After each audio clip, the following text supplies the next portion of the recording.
사실 약간 놀라운 일이긴 하지만 당신이 마음과 친구가 되려고 할 때 마음은 무척 수줍어한다. 그토록 강력하고 견고해 보였던 생각과 감정들이 거의 나타나자마자 사라져버린다. 마치 강한 바람에 휙 하고 불려가는 연기 같다. 마음을 자각하는 수행을 처음 시작한 많은 사람들처럼 나는 내 마음을 통과하는 것들 중 10분의 1조차 제대로 관찰하기 어렵다는 사실을 알게 되었다. 안녕하세요. 마음책입니다.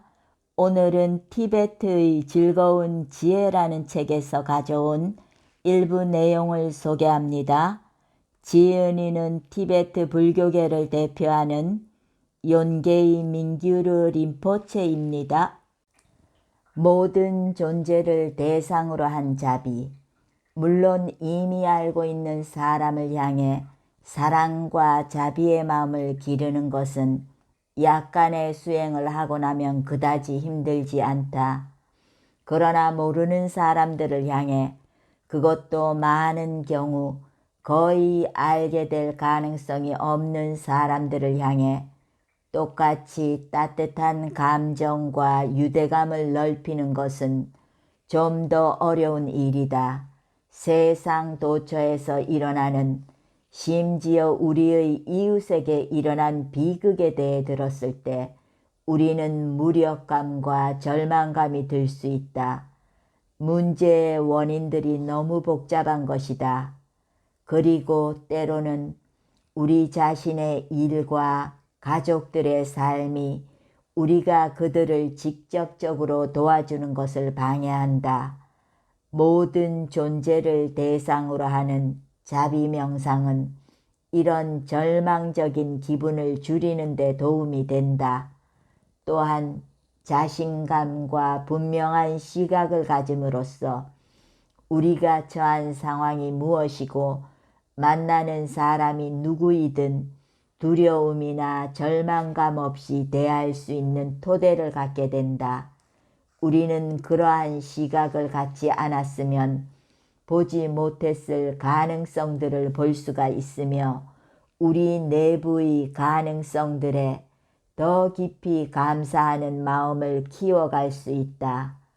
모든 존재를 대상으로 하는 자비의 마음을 일으키는데 특히 효과가 있는 명상 수행은 티베트어로 통렌이라고 알려진 것이다. 영어로는 주고받기라고 번역할 수 있는데 이는 실제로 매우 간단한 수행이며 시각화와 호흡의 단순한 공동 작업만이 필요하다.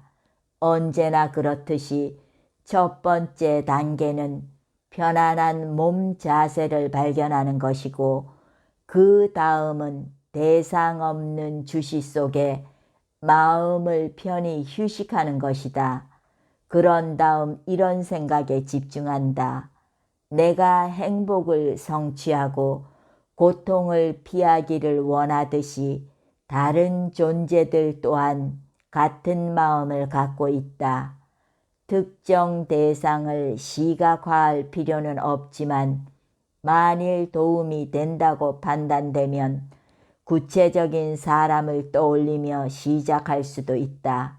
하지만 결국 통례는 당신이 상상할 수 있는 사람이나 존재를 뛰어넘어 동물, 곤충, 그리고 지진과 폭풍과 홍수와 전쟁으로 고통받는 생명체들을 포함해 모든 자각 있는 존재로까지 확장된다.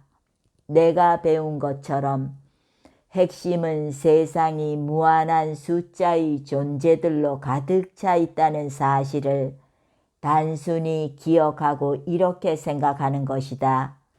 내가 행복을 원하는 것처럼 모든 존재들은 행복을 원한다. 내가 고통을 피하기를 소망하는 것처럼 모든 존재 역시 고통을 피하기를 소망한다.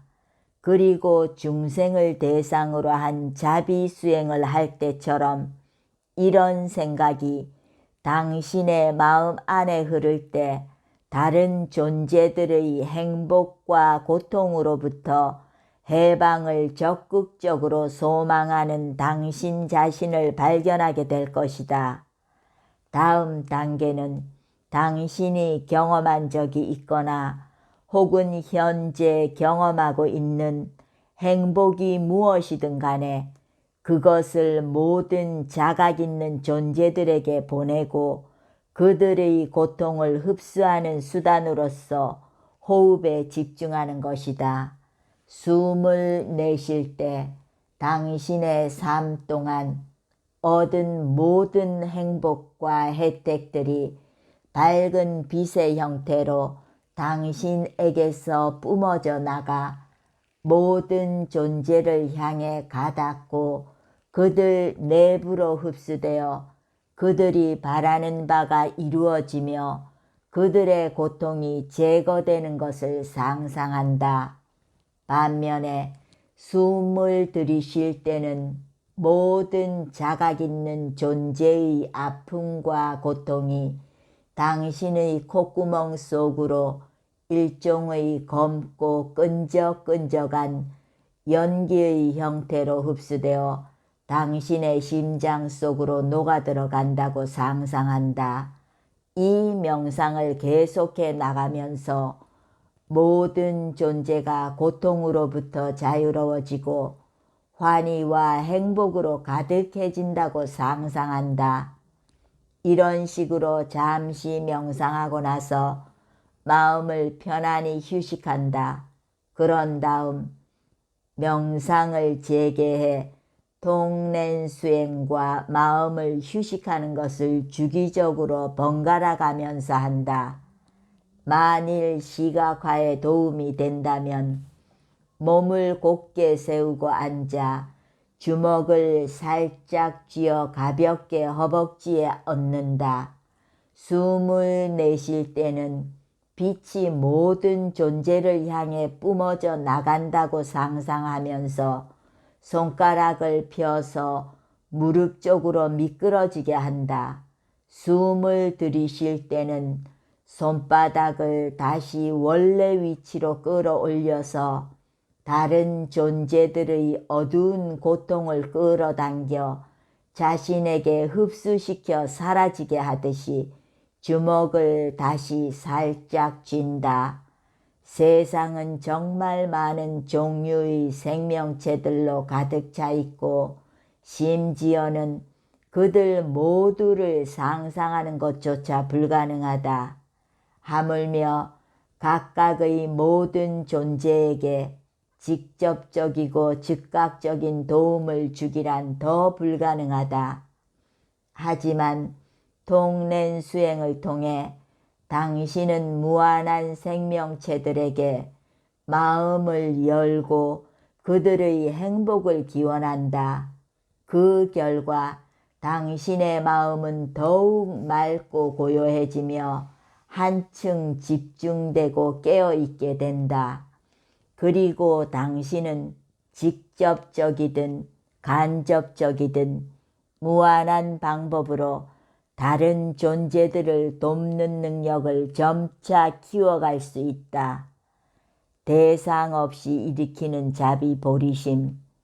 마지막 단계는 산스크리트어로 보디치타라 부르는데 이것은 종종 깨어난 마음이라고 번역되며 두 개의 산스크리트어가 합쳐진 것이다.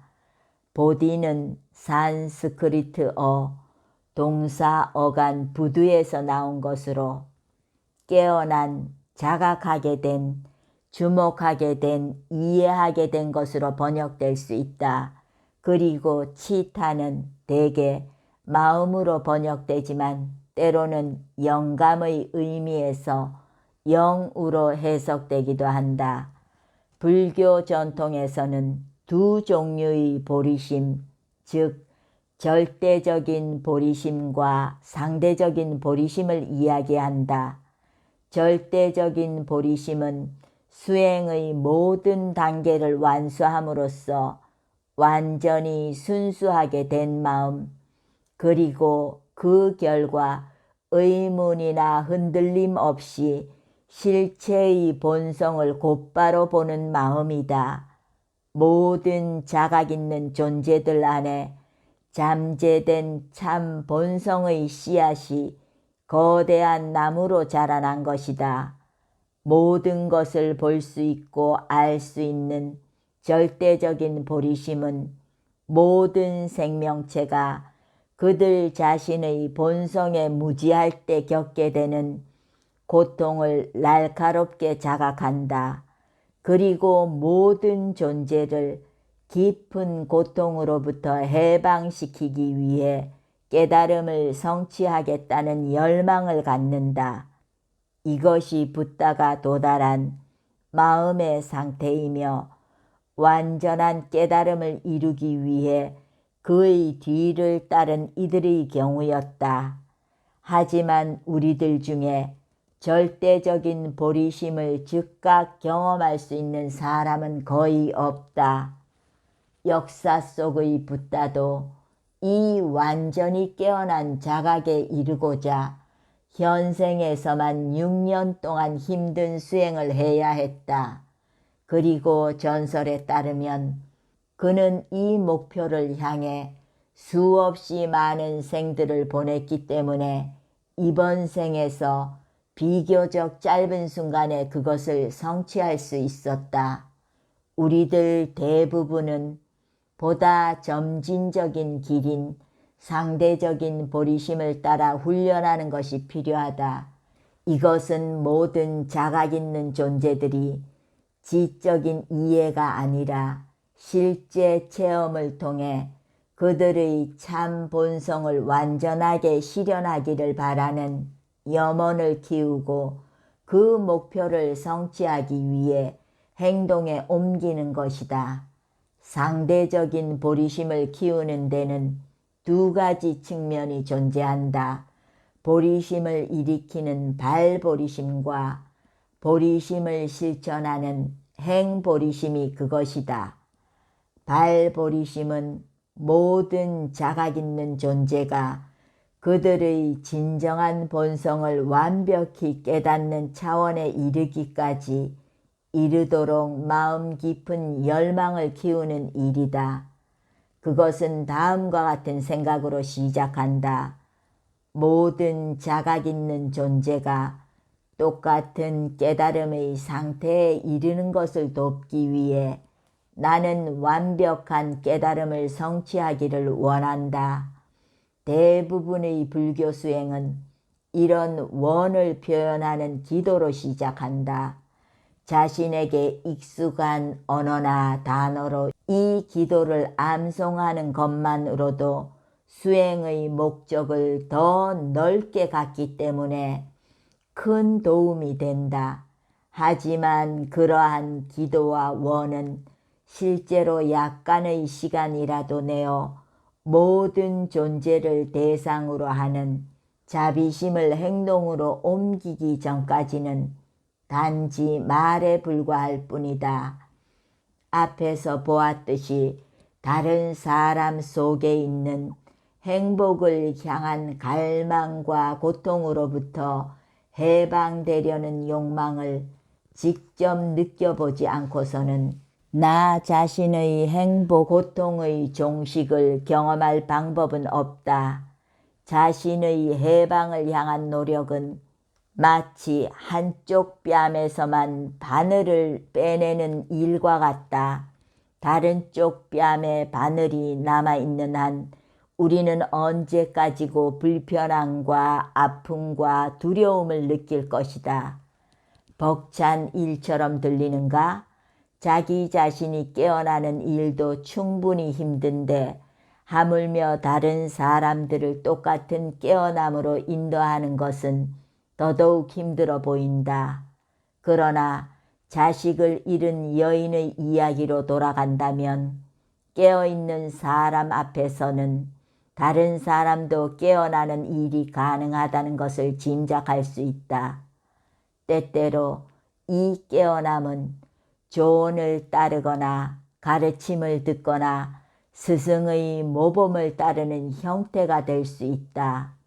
보리심의 실천은 다른 사람들을 잠에서 깨우려는 목표에 초점이 맞춰져 있다.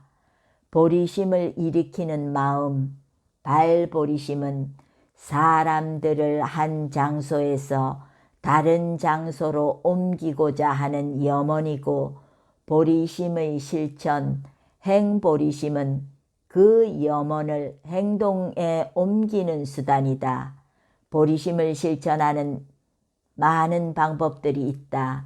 예를 들어 도둑질, 거짓말, 험담, 그리고 고의적으로 고통을 야기하는 방식으로 말하고 행동하는 것을 자제하는 일이다.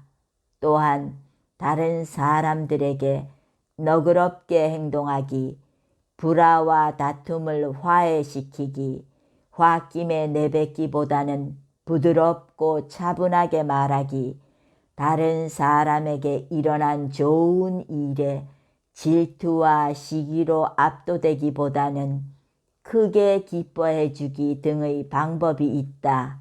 이런 종류의 행동은 명상을 통해 느낀 자비심을 일상의 모든 상황으로 확대시키는 길이다.